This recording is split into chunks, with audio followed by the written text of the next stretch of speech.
પક્ષીઓને પાણી પાવાથી કેટલું પુણ્ય કમાવી તે જાણો। પહેલા પક્ષીઓને પાણી કઈ રીતે પાવું અને કઈ રીતે પુણ્ય કમાવું તે જાણીએ।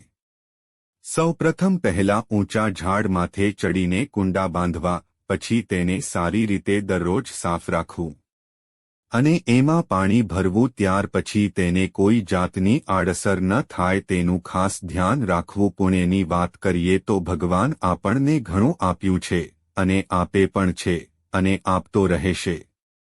એટલે પક્ષીને ઉનાળામાં પાણી પા। પક્ષીઓને પાણી પાવાથી મળતા લાભ।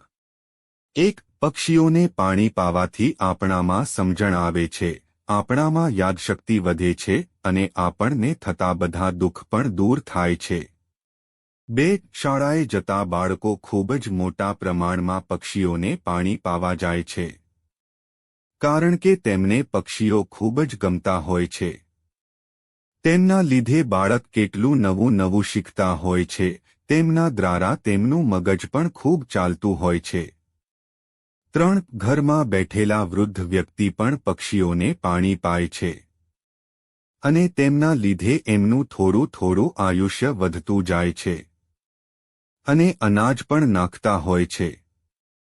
4. જેમના ઘરમાં પક્ષીઓને રહેવા માળા હશે, તેમના ઘરમાં છોકરા ખૂબ સારા અને સમજુ હશે। જે માણસ પક્ષીની સેવા કરતો હોય ને તેમનું ધારેલું કામ તરત પૂરું નથી થતું, તે ફળ ગમે ત્યારે મળે છે, પણ બહુ સારું મળે છે।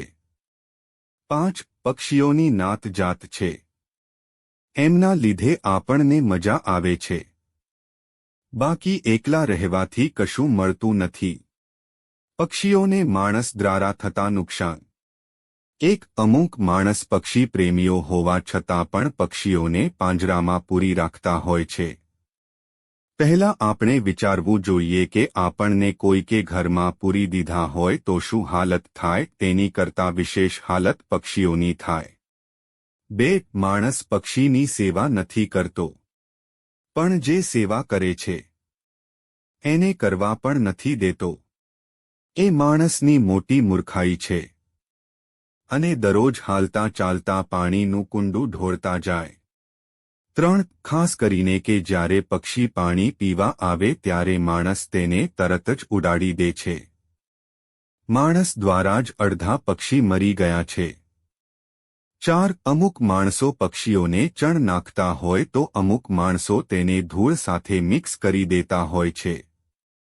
5. જ્યાં પણ પક્ષી બેઠા હોય તો તરત જ પથ્થર હાથમાં લઈને એને મારતા હોય છે, એ અમાણસ। એટલે કહ્યું કે તું માણસ થા, ઢોરને થોડું કહેવાય કે તું ઢોર થા।